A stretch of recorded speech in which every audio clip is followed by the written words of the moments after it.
y a une donnée structurante déjà qu'on commence à bien connaître, hein, mais 90% des médias mainstream sont détenus par des milliardaires. Hein. Ils sont 9 ou 10 à détenir tous les médias.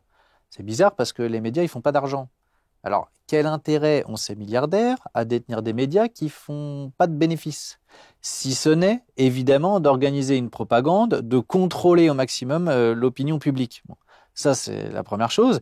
Puis ensuite, on a une classe sociale hein, dans les médias qui est la classe moyenne supérieure, qui est victime d'un certain aveuglement idéologique, qui défend ses intérêts, qui bénéficient totalement du statu quo. Je veux dire, ils ont des positions sociales très confortables, avec de la reconnaissance, avec des salaires très confortables. Donc eux, ils n'ont aucun intérêt au changement. Puis après, il y a une troisième explication qui tient tout simplement et malheureusement à leur incompétence. Les journalistes ne lisent pas, ne se renseignent pas, ils ont une inculture politique qui est vraiment incroyable. Il y a un manque de travail qui est absolument flagrant et donc ça donne des pratiques qui consistent à se comporter comme des moutons, à suivre les dépêches AFP et à relayer la propagande gouvernementale parce que tout simplement ils n'ont même pas les compétences et donc l'esprit critique suffisant pour pouvoir apprécier si ce que dit le gouvernement est vrai ou pas, et pour créer une base de discussion. Sauf qu'évidemment, c'est très problématique, hein, parce que les médias, c'est un rouage essentiel du fonctionnement d'une démocratie, et c'est eux qui sont censés permettre aux citoyens de se faire un avis éclairé sur les différents sujets qui peuvent se poser. La démocratie, c'est qu'on a des conflits. Évidemment qu'on a des conflits. C'est une méthode de règlement des conflits, où on dit, par l'information puis la discussion, on va résoudre nos conflits dans le cadre d'une élection. Mais si les médias font pas leur travail et que les citoyens sont pas informés et du coup ne peuvent pas se faire un avis éclairé, votre processus il est totalement vicié, à commencer par le processus électoral. Ça veut dire que ce qu'on ne voit pas, nous citoyens lambda, c'est déjà les choix qui sont opérés par les journalistes d'inviter telle personnalité politique plutôt qu'une autre. Et donc, quand on choisit de mettre en lumière cette personnalité-là, par définition, on fait le choix de ne pas mettre en lumière telle ou telle autre. C'est du coup pas étonnant s'il y a tant de gens qui se désespèrent du vide un peu qu'il y a dans la représentation politique actuelle. C'est tout simplement parce que de toute façon, les médias font le tri. Et puis quand bien même ensuite vous avez des gens qui ont réussi à passer ce premier filtre-là et qui ont réussi à acquérir une certaine visibilité, bon, s'ils commencent à critiquer la politique économique en disant qu'elle est quand même assez inégalitaire, s'ils commencent à critiquer un peu le fonctionnement de l'Union européenne, un peu ça suffit, s'ils commencent à dire que ouais, les médias ils sont détenus par des milliardaires quand même, il y a des problèmes, s'ils commencent à dire qu'on n'est pas tout à fait en démocratie, bon, ils se font soit totalement invisibiliser, soit ils vont se faire attaquer de toutes parts, on va leur faire des procès d'intention dans tous les sens, on va déformer leurs propos, etc. Bref, on va tout faire pour les décrédibiliser. Et ce qui est troublant, c'est qu'on pourrait se dire, ils n'ont qu'à créer des marques d'infos, ces gens-là. Pourquoi ils viennent abîmer des marques existantes? Alors en fait, des fois ils essayent. Par exemple, Vincent Bolloré a essayé de créer une chaîne gratuite sur la TNT il y a quelques années qui s'appelait C8 ou Direct 8, c'était Direct 8 à l'époque. Et il mettait tellement peu de moyens, il aimait tellement peu les programmes, c'était tellement ridicule qu'en fait personne ne regardait. Et puis un jour il s'est dit, non mais je vais trouver un truc mieux, en fait je vais prendre une marque qui existe, qui a une certaine... je ne veux pas dire que Canal c'était bien, mais on s'est quand même battu 20 ans pour que ça ait une existence. Et il prend une marque qui existe, qui a d'ailleurs une très forte influence en Afrique, et il la développe. Donc ces gens ont besoin en fait de marques qui ont acquis un minimum de crédibilité dans le passé pour ensuite s'en servir pour faire de l'influence au fond. Et donc les abîmer en termes de crédibilité. Donc en fait les journalistes honnêtes, qu'est-ce qu'ils font? Ils créent de la crédibilité. Et là tu crées de la crédibilité dans ton média. Nous on essaie de le faire aussi dans le nôtre. Dans quelques années, on aura peut-être un peu de public, une crédibilité, un truc, qui viendront essayer de nous acheter. Parce que eux on voit que c'est des propagandistes. Mais nous, nos marques vont acquérir un peu de crédibilité auprès du public. Donc ces gens sont des mangeurs de crédibilité. Alors ils subventionnent à perte. Bernard Arnault vient de remettre plus de 60 millions d'euros pour maintenir à flot à peu près le Parisien. Parisien qui a reçu par ailleurs depuis que Macron est arrivé au pouvoir à peu près 80 millions d'euros de subventions publiques. Donc c'est des titres de presse qui vivent sous perfusion en fait de l'argent des milliardaires ou de l'argent de l'État. Et donc oui, l'État et ses milliardaires qui sont des amis du président maintiennent à flot des marques. Alors à quoi ça sert? Pourquoi ils font ça? Si c'est ça la question, c'est parce que ça permet de s'adresser à l'opinion. Si Bernard Arnault ou Vincent Bolloré parlent directement à la population dans un discours à la télé, il n'est pas certain que tout le monde les croit. Si ils passent de manière plus insidieuse par le journal du dimanche, par Image, des journaux qui ont une histoire, par des chaînes de télé, par des chaînes d'infos, là, ça infuse au quotidien dans l'opinion des Français tout un tas de choses. Donc ça permet de dissimuler certaines infos gênantes et de monter en épingle des infos moins importantes ou de faire passer de la propagande, en fait. Ça s'aggrave en plus, ce phénomène. Parce que moi, je me rappelle, il y a une dizaine d'années, j'avais tendance à parler du syndrome de la page 27, au sens où, en général, quand il y a des choses un peu dérangeantes, quand même, on n'est pas dans un monde de Pravda, URSS, où on dit aux journalistes de mentir, ils n'ont pas le droit. Donc, tu la vois, la vérité, mais parfois, c'était en bas de la page 27 qu'il fallait aller voir, hein, c'est bien, ou un super reportage sur un TF1 à 1h30 du matin. Là. Donc, voilà. Tu arrivais, mais il fallait chercher, tu avais de l'info, puis après, tu prenais l'info de TF1 la nuit, plus la page 27 du mois, puis tu arrivais à comprendre des trucs. Et j'ai l'impression que maintenant, ça s'est vraiment aggravé, et pour le coup, il n'y a même plus ça, page 27.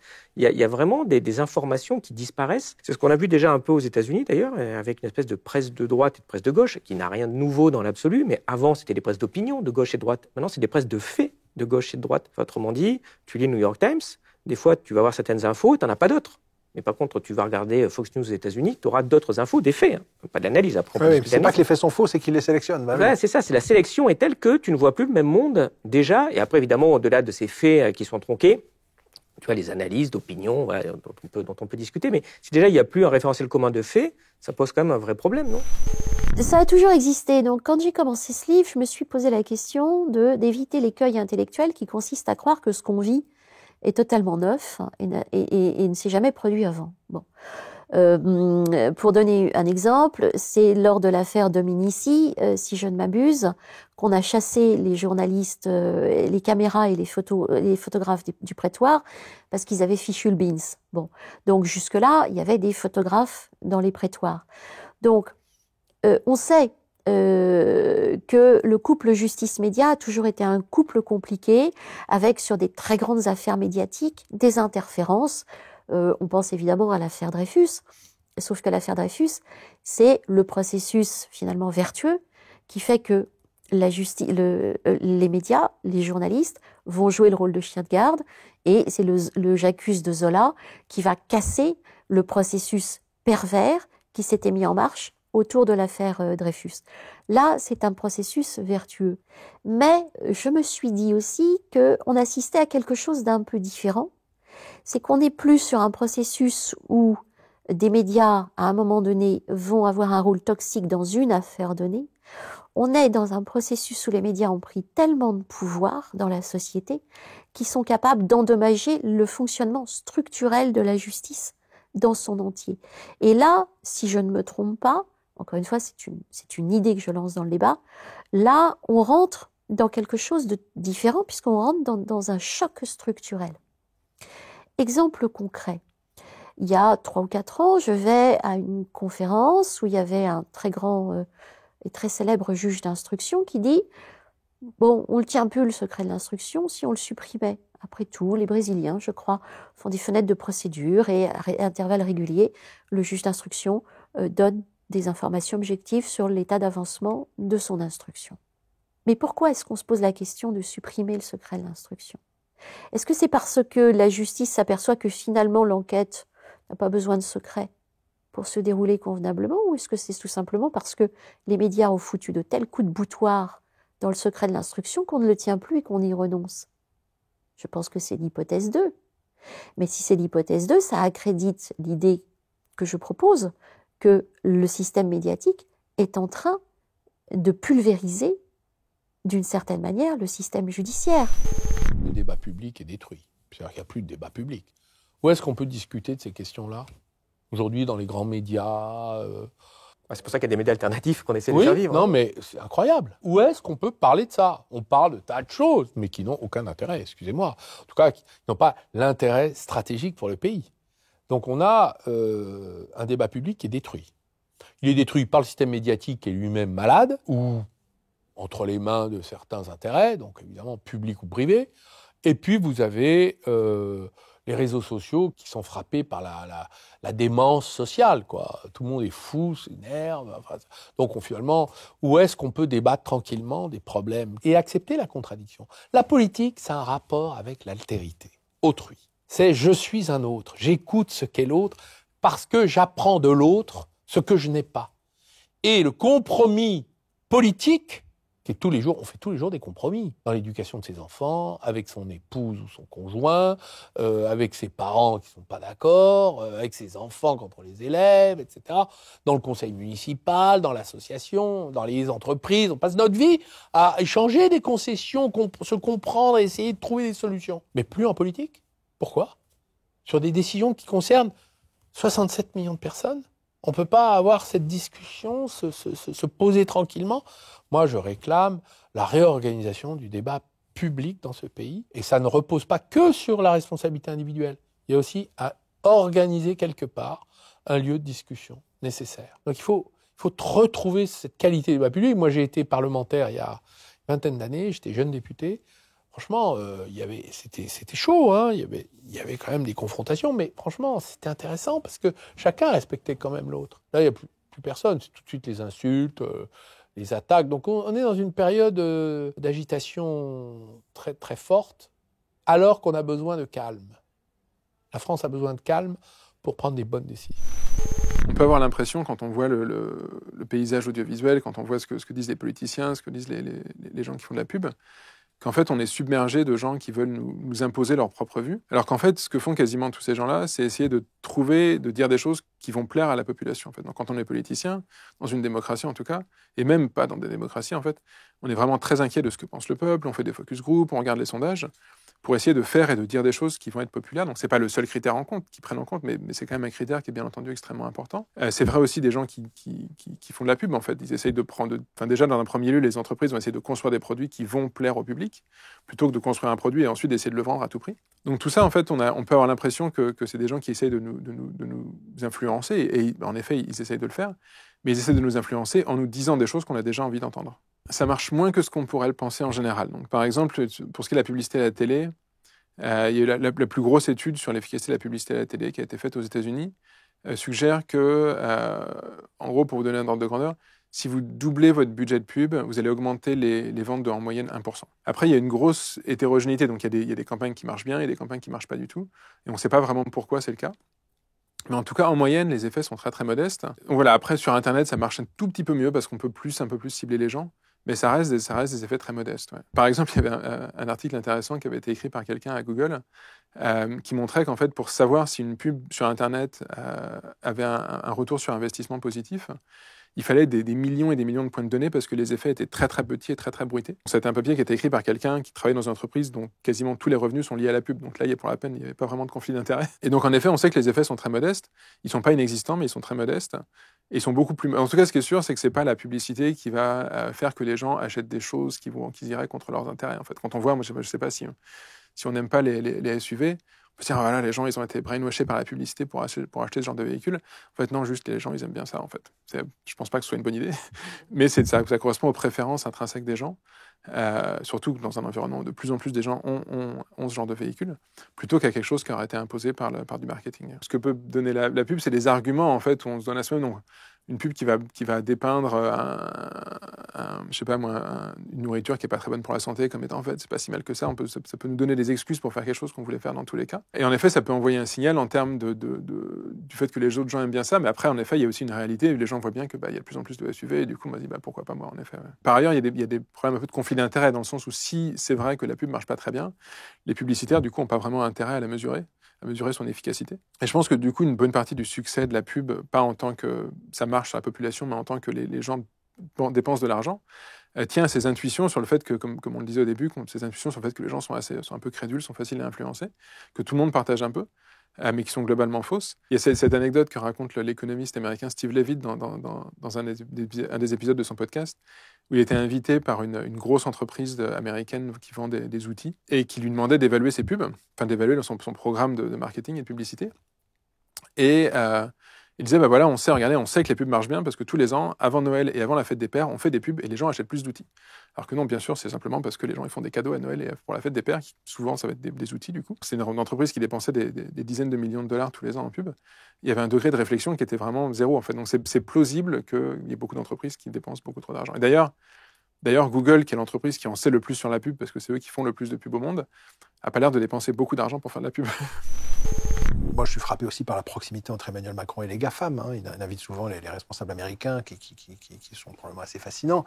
Mais par exemple, nous, aujourd'hui, si on veut faire un truc sur les Gilets jaunes, YouTube, en fait, nous tue notre vidéo à 40 000 vues parce que on a montré des scènes où la police était violente. Bon, c'est juste la réalité. On a fait des images, il n'y a pas forcément de commentaires, mais ça passe pas. Donc, déjà, ces réseaux sociaux massivement américains sont quand même déjà... pas forcément la panacée absolue. Alors, on est obligé de passer par ces gens-là pour contourner la censure de France Télé, mais YouTube, pour l'instant, nous, par exemple, ils ne nous ont pas censurés sur des enquêtes de fond sur Macron, heureusement. En gros, le Watergate, on a le droit aux États-Unis. La violence policière, le cul, non. Bon, donc le cul, je m'en fous. La violence policière, c'est gênant. Mais ouais, c'est pas la panacée et je pense que il peut y avoir des pressions sur ces gens-là. C'est un énorme problème parce qu'en plus ces gens-là ne sont pas joignables, tu ne connais pas les critères, c'est totalement arbitraire et ça pose un énorme problème. Alors là, pour le coup, extrêmement grave parce qu'après tout, je vois pas pourquoi on pourrait pas questionner la politique vaccinale, questionner la guerre, questionner ceci ou cela. Même Paul Moreira, qui est dans le système, qui vient de faire 2 docs pour Arte sur le maintien de l'ordre, par exemple. Un très grand journaliste français, d'ailleurs, qu'on salue, très bien ce que fait Paul. Hein. Ouais. Et voilà, apparemment, j'ai pas vérifié, mais il semblerait que sur YouTube, son 2e doc a été réservé aux plus de 18 ans, donc ça veut dire qu'il faut prouver que tu es majeur pour voir. Enfin, donc, en gros, la vidéo, elle est tuée. Oui, c'est ça, en fait. Il tue tranquillement la vidéo. Y compris Arte, tu vois, c'est Arte qui est ciblé. Tu te dis, et Moreira, qui est un très bon journaliste, donc tu te dis, mais c'est un truc de fou, quoi. Enfin, c'est très inquiétant. Ouais, c'est ça. En fait, on échappe à la censure de la télévision d'État en France, mais en fait, YouTube avec les Américains, c'est pas forcément si simple. Le problème majeur, comme vous le savez, de l'information, c'est que nous souffrons d'infobésité. C'est-à-dire que nous recevons une masse d'informations pour lesquelles nous n'avons ni le temps, ni peut-être même le désir démocratique de pouvoir les hiérarchiser, de pouvoir les métaboliser, de pouvoir les digérer, pour pouvoir les intégrer à nos capacités de penser. Et donc nous sommes emportés par des flux d'informations. Et donc vous allez ouvrir donc la télé, et en quelques secondes, on va vous dire que il neige, il fait froid, c'est normal, c'est hiver. Si vous toussez, il vaut mieux tousser dans le creux du coude pour ne pas contaminer vos voisins, etc. Bon, bref. Et puis en même temps, on va vous dire qu'il y a tant de morts en Ukraine, qu'il y a une manufacture au Pakistan qui s'est effondrée, et tout ça est mis à peu près au même niveau.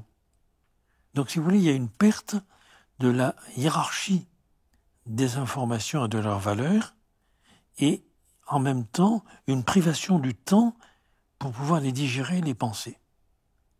Et ça, c'est un autre point qui est extrêmement important, c'est que nous sommes aujourd'hui de plus en plus emportés par des flux d'informations qui sont d'immenses données sur le monde, souvent d'ailleurs des données numériques, il faut bien le dire, des chiffres, et ça, c'est pas le dialogue.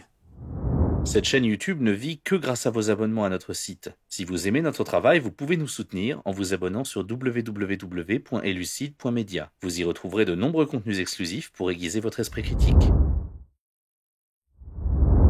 Qu'est-ce qu'ils utilisent, les Américains, comme méthode pour nous mener la guerre économique ? Alors, eux, ils utilisent des outils militaires. Ils utilisent d'abord tous les systèmes d'écoute de renseignement qu'ils ont bâtis à l'occasion du 11 septembre 2001. Donc, ils écoutent pas les terroristes, ça, ils le font certainement et c'est très bien, ils ont été créés pour ça, mais ils écoutent les entreprises concurrentes. Donc, c'est très simple, ça c'est apparu en 2014, quand Snowden a révélé qu'il y a eu 75 millions de conversations et de mails qui avaient été exploités par la NSA sur la France et les entreprises françaises.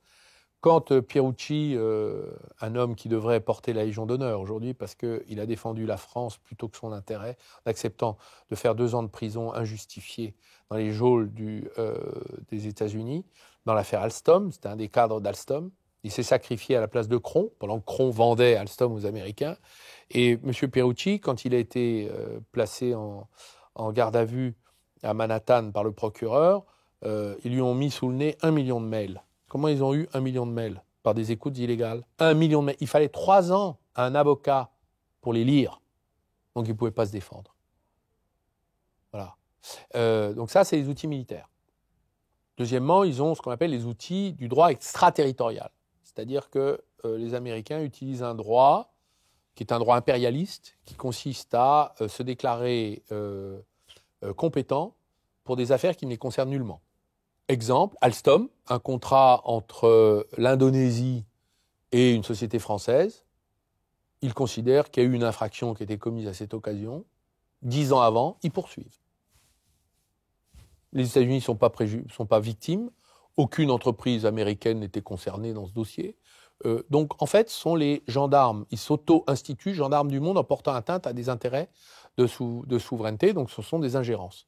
Il fait ça Ils bien. le font dans tous les domaines, et surtout économiques. Par exemple, ITAR, International Traffic Arm Regulation. Ça veut dire que les États-Unis ont fixé une liste de 22 000 composants sur lesquels ils s'octroient le droit d'autoriser ou non l'exportation par une puissance étrangère. Exemple, vous achetez un vernis à mettre sur l'aile du Rafale, qui est sur la liste ITAR, parce qu'on ne le produit pas en France, on le produit aux États-Unis ou je ne sais pas où ailleurs.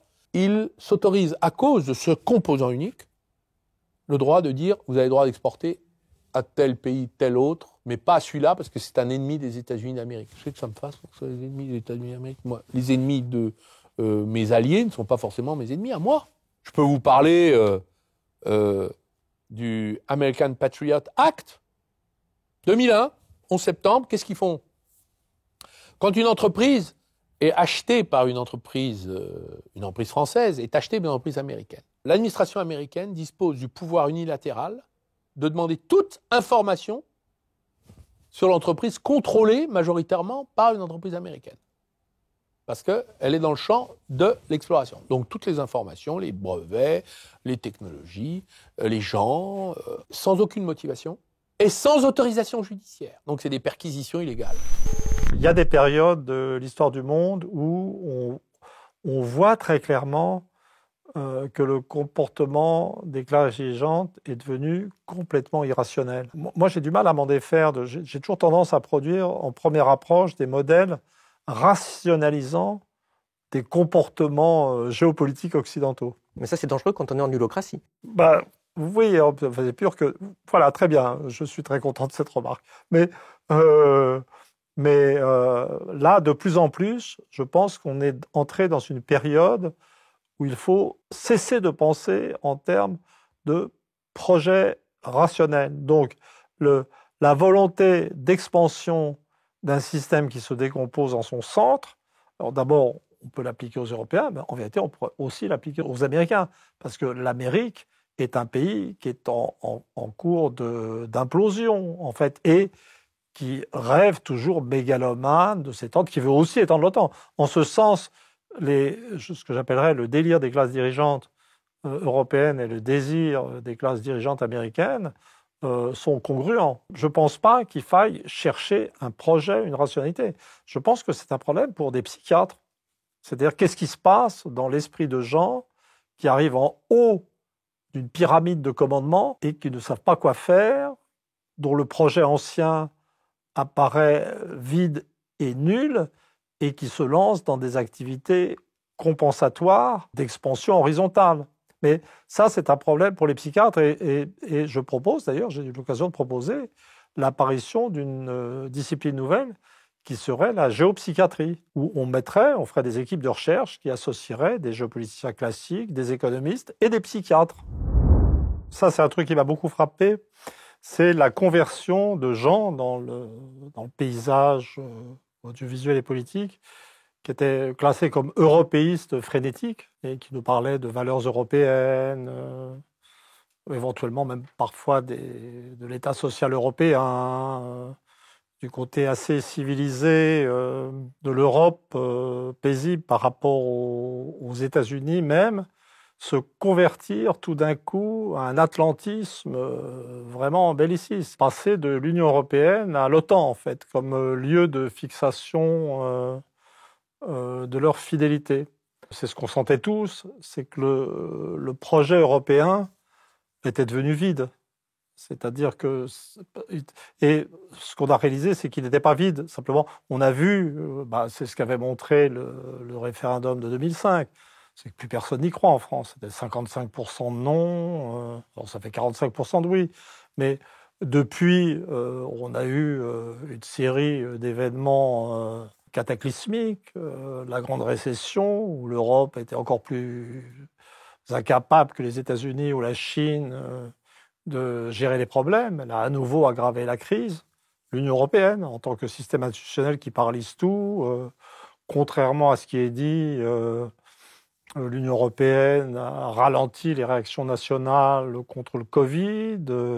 Plus personne n'y croit. Dans ce contexte, je pense que la gestion de l'Europe est devenue, pour les élites qui l'ont fabriquée, un véritable boulet conceptuel. C'est-à-dire comment sortir, se débarrasser de ce machin qui ne fonctionne plus, qui paralyse tout.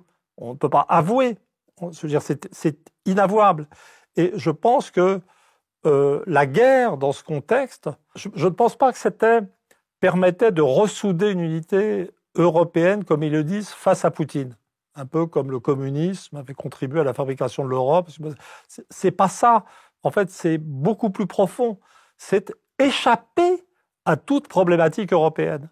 Et donc, en fait, ce qui est rendu plus fort, ça n'est pas du tout l'Europe, c'est la soumission de l'Europe aux États-Unis. Donc, c'est un effet de vide de l'idéologie européenne qui a permis à tous les européistes, politiques, journalistiques, etc., de se reconvertir dans l'adoration de l'OTAN. Ils sont passés du veau d'or de la monnaie unique à l'adoration du militarisme occidental de l'OTAN. L'Europe n'existe plus dans la tête des élites elles-mêmes, en fait, qui l'ont fabriquée.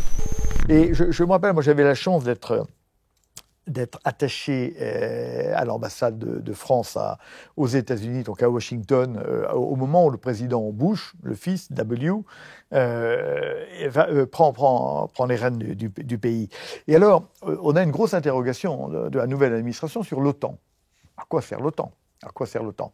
Et le président Bush va au Pentagone, rive droite du Potomac, pose la question, et à quoi sert l'OTAN ?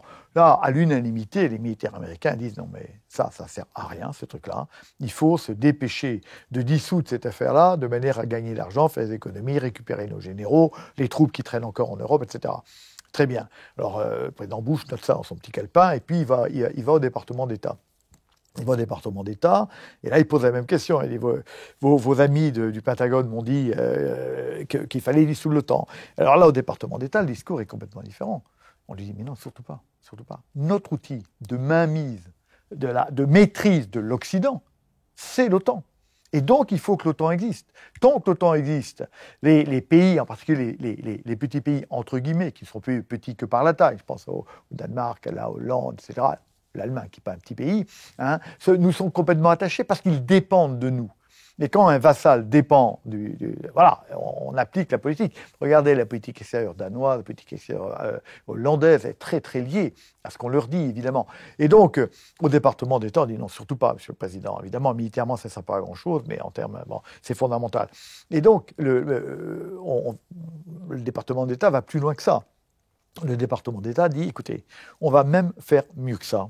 Nous allons dissoudre l'Europe dans l'espace. Alors, le président Bush est très intéressé, parce que, bon, il faut qu'il y ait qu'un pilier à l'Occident. Et comment vous faites ? Eh bien, très bien, Monsieur le Président, je vais expliquer. Nous allons agrandir l'OTAN, et vous allez voir que l'Europe va s'agrandir d'autant. Et quand vous regardez, peut-être une exception près, mais pas, je crois pas, les calendriers d'élargissement de l'OTAN et d'élargissement de l'Europe, l'OTAN a intégré de nouveaux pays, et l'Europe, dans la foulée, c'est-à-dire dans l'année ou dans les 2 ans qui viennent, a également intégré. Alors, il y avait peut-être des démarches avant, mais on a bien vu que l'OTAN est passé, alors je n'ai pas les bons chiffres en tête, mais mettons de 15 à 30, de 15 à 30 pays, eh bien, l'Europe est passée de 16 à 27 ou à 28, dans le même temps. C'est-à-dire qu'on a bien eu un mouvement de dissolution de l'Europe dans l'espace, ce qui fait qu'aujourd'hui, dans le camp occidental, moi je crois à l'Occident, c'est important l'Occident, mais à condition de ne pas être vassal, quoi. Bon, et dans le camp occidental, eh ben il n'y a qu'une voie qui est importante, évidemment, c'est la voie américaine, puisque nous, il faut qu'on soit d'accord à 28 et qu'on ne l'ait jamais. Donc cette dissolution de l'Europe dans l'espace, elle a particulièrement fonctionné. Donc l'OTAN a joué à ça. Et donc le fait d'intégrer les pays baltes, la Pologne, etc., finalement, ça entraîner la mainmise, la consolidation des États-Unis sur l'Occident.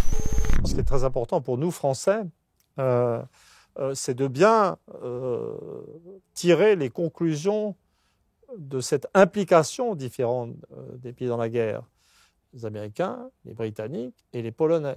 Alors ça pose une question, je dirais, de droit d'application des traités et de fameux article 5. C'est-à-dire cet article 5, si mes souvenirs sont exacts, dit qu'on se doit assistance les uns les autres en cas d'agression. Mais si on analyse la situation comme, par exemple, prenons le cas de la Pologne, le pays le plus important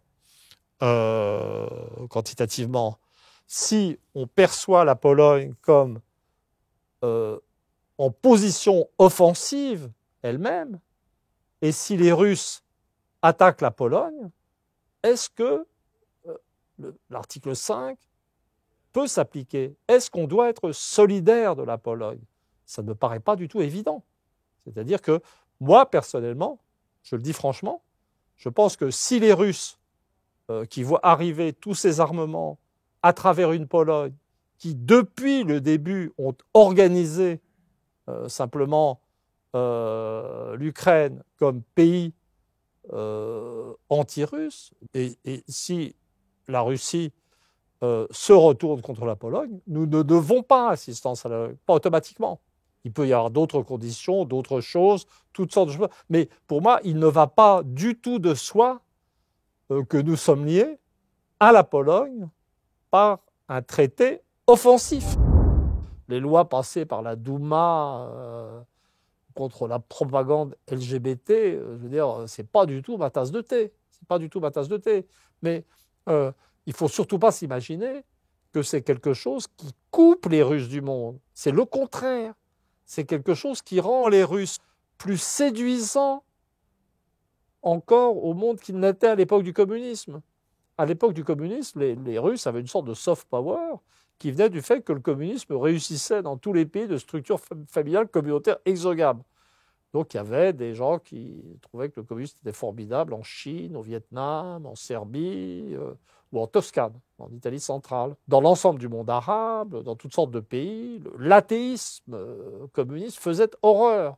Mais maintenant que la Russie s'est redéfinie comme grande puissance conservatrice, anticolonialiste toujours contre l'Occident, mais conservatrice, la Russie devient très acceptable pour l'Arabie saoudite. Et on a pu en voir les effets dans le soutien pétrolier, en fait, accordé par l'Arabie saoudite. Donc il faut être très conscient de ça.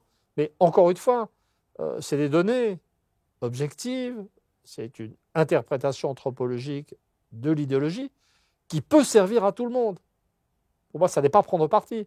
C'est donner un instrument d'analyse que les Russes peuvent utiliser et qu'à mon avis, ils utilisent, peut-être avec conscience, et que les Occidentaux devraient tenir compte. Tu veux dire que tes interventions, c'est aussi quelque part pour protéger l'Occident de mauvaises analyses qu'ils peuvent avoir sur la Russie? En fait, parce que c'est vrai qu'on dit souvent que la Russie est isolée, oui. et tu expliques qu'en fait, bon, pour les raisons que tu viens d'évoquer, pas tant que ça. Alors, sur cette carte, on voit ce qu'ont donné le vote à l'ONU, dont on a beaucoup parlé il y a un an, sur la condamnation de l'invasion de l'Ukraine par la Russie. Est-ce que déjà tu retrouves ces déterminants? On voit le début, c'est-à-dire on voit la Chine, on voit l'Inde, on voit l'Iran. Je dirais qu'on voit l'Algérie, l'Afrique du Sud. Je dirais qu'on voit probablement le noyau le plus solide des gens qui, quelque part, s'identifient plus à la Russie qu'à l'Occident.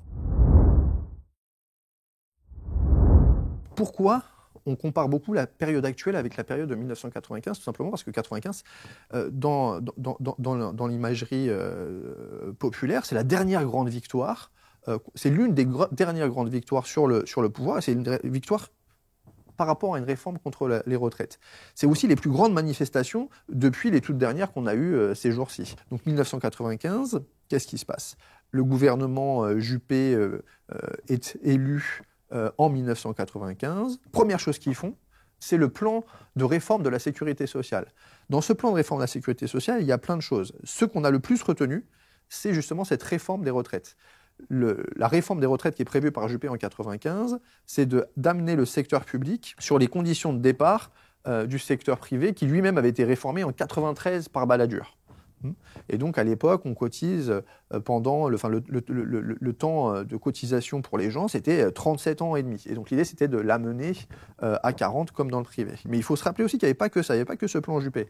À l'époque, il y avait aussi le contrat de plan de la SNCF qui était en question. Ça a été assez oublié. Tous les syndicats à la SNCF sont fortement mobilisés. C'est comme ça qu'on va connaître le fameux Thibault, Bernard Thibault. Et ils se disent, mais qu'est-ce qu'on fait? Et donc, il y a déjà des mobilisations très fortes. Là-dessus arrive le plan Juppé, dont cette proposition de réforme des retraites. Et donc là, il y a une conjonction extraordinaire qui va donner un mouvement qui est un mouvement social extrêmement fort. Et quand je dis extrêmement fort, ce n'est pas simplement des mobilisations. Les mobilisations dans la rue, avec 1 million, 2 millions de personnes qui défilent, c'est très sympathique. Mais en fait, c'est pas comme ça que les gouvernements cèdent. Les gouvernements cèdent historiquement, les gouvernements cèdent lorsqu'ils sont mis dans l'obligation de le faire. Et pas parce qu'il y a des gens dans la rue, mais parce que le système productif s'arrête. Et 95, c'est ça. C'est pendant 3 semaines, il n'y a vraiment plus de transport. C'est les éboueurs, c'est la RATP, c'est tout un tas de secteurs, principalement du public, très soutenus par le privé, et l'économie s'arrête pendant 3 semaines. Ce qui est énorme. Et avec tout ça, le blocage de l'économie pendant 3 semaines, Juppé cède. Et il cède, mais il cède uniquement sur la question de la réforme des retraites, et il vire le PDG de la SNCF à l'époque. Et donc à ce moment-là, les gens savent que la bataille n'est pas finie, parce qu'il y a d'autres mesures, mais le mouvement s'essouffle, et donc Juppé va pouvoir mettre en place ces autres mesures. Et qu'est-ce que c'est que ces autres mesures? Ces autres mesures, ce sont celles qui, aujourd'hui, créent la souffrance et les conditions d'austérité que met en place l'État sur la sécurité sociale. Qu'est-ce qui se passe en 95? En 95, les réformes qui vont être adoptées, malgré ce mouvement social, c'est des réformes d'étatisation de la Sécu. La Sécu, historiquement, on pourrait y revenir, c'est une institution, disons, de la démocratie sociale, pour faire simple. C'est-à-dire que c'est dirigé par ce qu'on appelle les partenaires sociaux, les syndicats, le patronat. Et donc, c'est une institution qui est séparée de l'État. D'ailleurs, aujourd'hui encore, quand on regarde les comptes publics, c'est séparé. Et en fait, ce que fait l'État, c'est qu'il veut prendre, et il a toujours voulu le faire, prendre la main sur la sécurité sociale. Et il le fait comment? À ce moment-là, il va inventer, et déjà par 49.3, par ordonnance, il va inventer la loi de financement de sécurité sociale, les LFSS. Tous les ans, l'Assemblée va désormais voter le budget de la Sécu. Et c'est avec ce genre de choses-là que maintenant, tous les ans, à l'automne, ça se passe à l'automne, le budget de la Sécu est discuté à l'Assemblée et vient cette petite musique de « il y a des déficits, donc il faut faire des réformes ». Et c'est pour ça que tous les ans, à l'automne, ce que font les médias, c'est qu'ils nous racontent qu'il y a des déficits et qu'ils nous disent comment on va faire pour faire des économies. Et ce que fait le gouvernement, c'est qu'il présente des plans d'économie. Plan d'économie, ça veut dire, dans le langage courant, réduction des droits. Et c'est comme ça que ça se passe. C'est à ce moment-là que ça se fait. Mais c'est vrai que ce point est important sur l'aspect positif parce que c'est vrai que moi, toute ma vie, j'ai vu des syndicats se battre contre des réformes, contre des baisses de droits. Et d'ailleurs, si je regarde depuis que j'ai 20 ans, jusqu'à mon âge, les droits, ils ont fait que baisser. Moi, les nouveaux droits, j'en ai pas eu.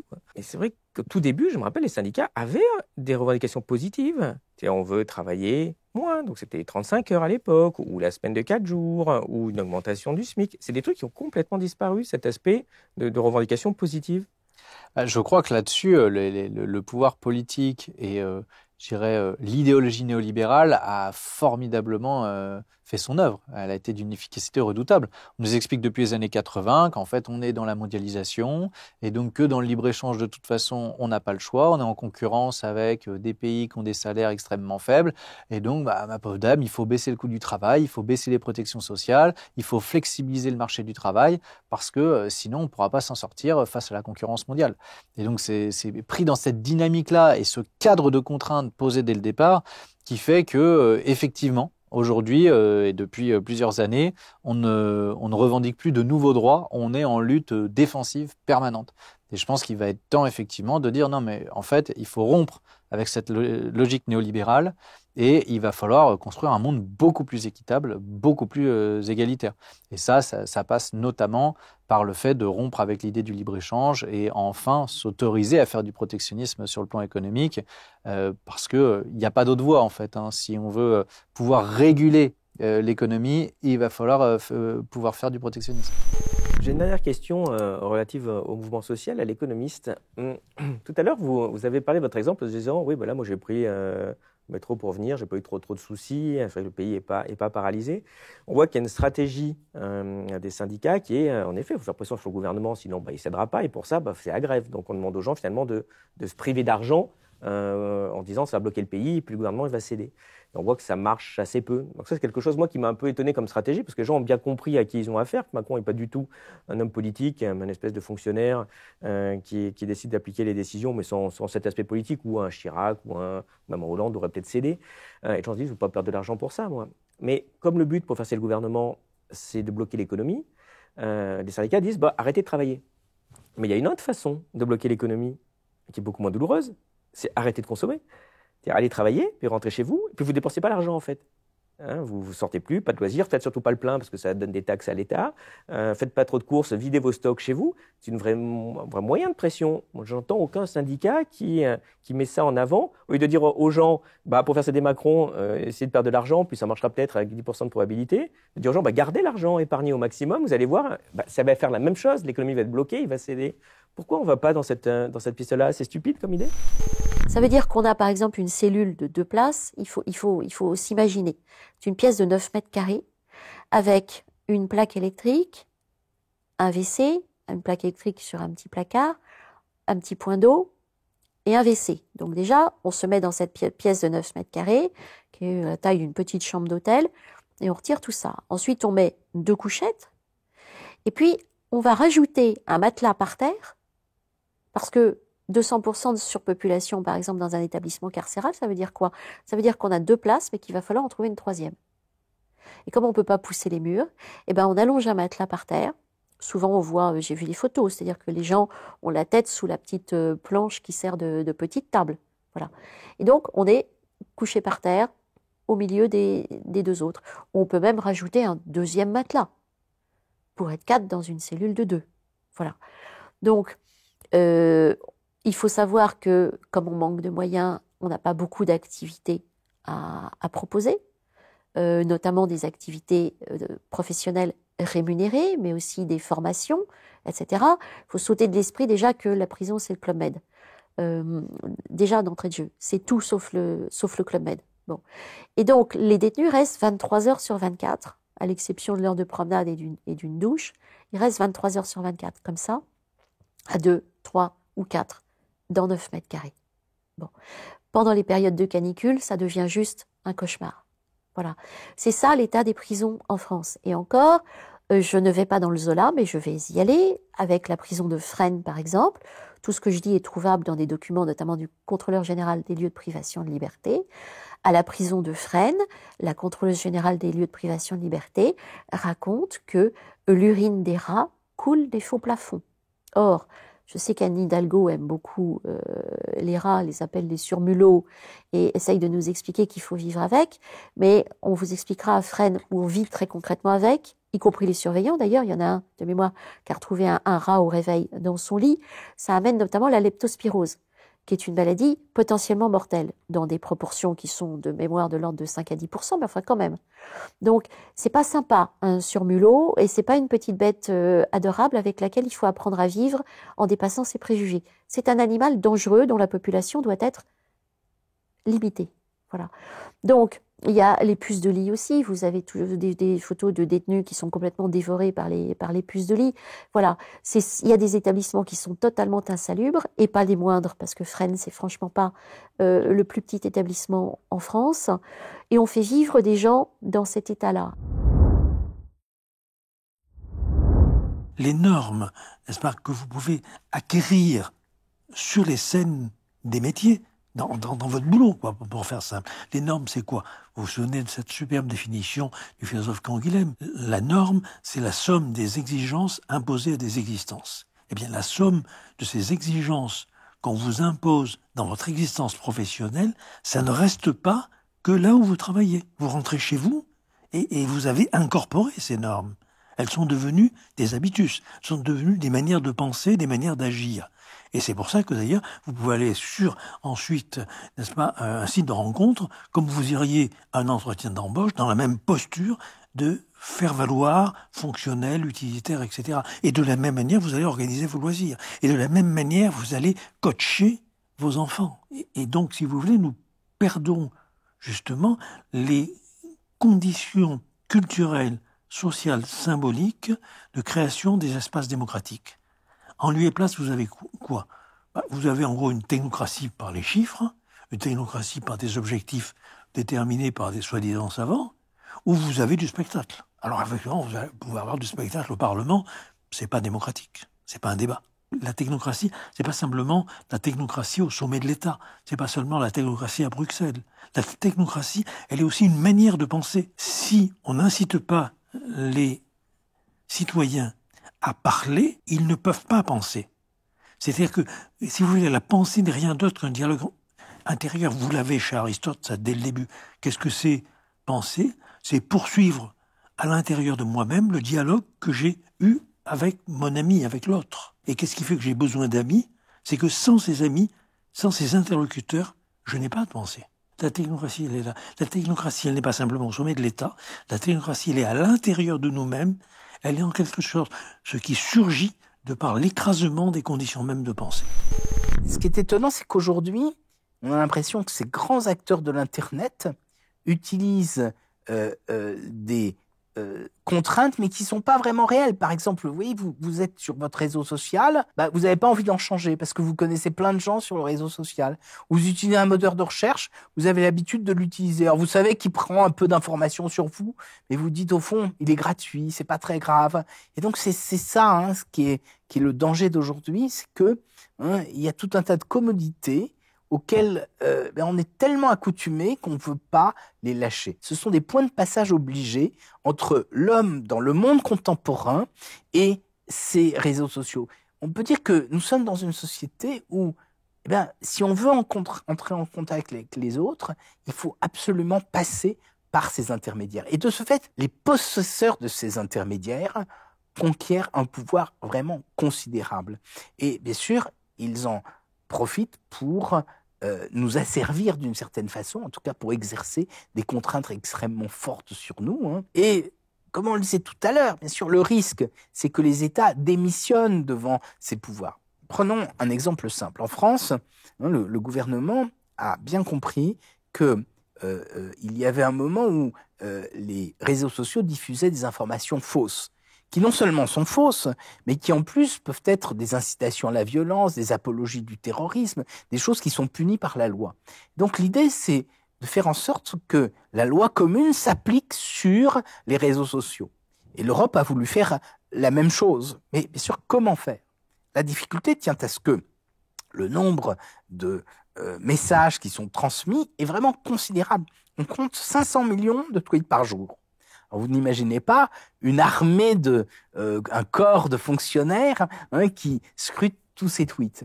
Et donc, l'idée, c'est de confier aux réseaux sociaux, aux opérateurs, le soin de faire la police. Mais si on leur confie totalement le soin de faire la police, ils vont prendre un pouvoir considérable. Justement, ils assumeront à la place des États ce rôle. Et donc, vous voyez, c'est un enjeu vraiment considérable. Ces servitudes virtuelles, c'est ça. C'est-à-dire, c'est le fait que on risque de ne plus pouvoir s'exprimer librement parce que tout d'un coup, la machine vous dira « Ah bah oui, non, ce que vous avez dit, c'est faux, ou c'est insultant, ou ça risque d'être humiliant pour telle et telle personne. » Donc c'est ça le monde dans lequel on rentre. Les domestiques sont exploités parce que quand on rapporte le salaire mensuel au nombre d'heures travaillées, le taux horaire de leur travail est très faible et que par ailleurs, même si le taux horaire est un peu plus élevé, en fait, c'est des gens qui sacrifient leur vie personnelle, qui souffrent physiquement, psychologiquement de la situation. Mais en même temps, c'est des gens qui qui deviennent les amis des très riches pour certains, les confidents aussi. J'ai eu de très beaux entretiens avec des domestiques ou avec des employeuses qui m'expliquent à quel point, en fait, leur domestique était la seule personne à qui elles avaient confié leur misère de conditions, en fait, de femmes fortunées, qui est d'ailleurs une condition, quand on regarde cette condition-là du point de vue des classes dominantes, pas forcément toujours rose. En fait, c'est pas parce qu'on a de l'argent qu'on est heureux, ça on sait, mais il y a beaucoup de femmes aristocrates qui font de leur domestique leur confidente. Et du coup, en fait, l'accès à l'intimité des employeurs change tout. On n'est pas là face à un employeur un peu fictif comme on peut l'être dans une usine, dans un hôtel où finalement la figure patronale peut être facilement vue comme une figure oppressante, etc. Parce que là, les domestiques ont accès à la vulnérabilité des très riches et donc sont beaucoup plus enclins à les comprendre et à les excuser. Et en fait, ça crée des moments où des employeurs peuvent être durs dans les propos qu'ils tiennent à leurs domestiques, peuvent piquer des colères, et tout ça est excusé, en fait, par les domestiques. De la même manière que dans les relations intrafamiliales, eh ben, on est beaucoup plus compréhensif par rapport à la colère de notre conjointe ou de notre conjoint, de notre enfant, etc., parce qu'on sait pourquoi la personne se met en colère. Et bien là, c'est exactement la même chose qui se produit dans la domesticité. Et donc, il va y avoir toute une logique de compréhension qui va atténuer la domination sociale et qui va la rendre acceptable. Les 3 humiliations narcissiques de l'homme, la première, c'est de constater que la Terre n'est pas au centre de l'univers, qu'il existe plusieurs galaxies, etc. Donc c'est les découvertes coperniciennes. Bon. Ensuite, c'est de constater que l'homme n'est pas simplement une créature produite par Dieu à son image et que, en gros, il descend non seulement du singe, mais même du ver de terre et de la moindre bactérie, puisque nous sommes quelque part une fabrique, des objets fabriqués par les bactéries, pour aller vite. Et la troisième, c'est de croire, on revient à la question de l'identité de l'individu, c'est de croire que nous sommes au centre de nos décisions et que nous décidons de manière autonome, libre et rationnelle. Ça n'est pas vrai. La plupart du temps, nous pouvons même, je dirais, travailler, c'est la pulsion de mort, à notre propre anéantissement. Nous pouvons travailler à l'encontre même de nos intérêts. Et donc, c'est de la découverte de l'inconscient. Donc, si vous voulez, voilà les 3 humiliations. Toutes impliquent quelque part un travail de deuil, un travail de mélancolie. Et vous vous rendez compte, c'est-à-dire que tout ce que je suis en train de vous dire là, tout ce que je suis en train de faire depuis tout à l'heure, et vous aussi sans doute, on ne sait pas pourquoi on le fait. On ne sait pas qu'est-ce qui nous fait dire ce qu'on dit. On ne sait pas ce qui nous fait décider. Vous voyez, on est traversé par des tas de choses. C'est pour ça que je ne crois pas à la notion d'identité. Parce qu'on est multiple. Déjà, on est multiple en ce que notre renouvellement cellulaire fait que nous ne sommes pas constitués biologiquement de la même manière, je dirais, tout au long de notre existence. C'est une évidence. Mais qui plus est, nous sommes traversés par des tas d'influences, par des phonèmes, par des monèmes, par des mots, par des phrases qui fabriquent nos pensées. Alors que nous avons la prétention, justement, de pouvoir, en quelque sorte, les produire, alors que nous en sommes bien souvent le produit.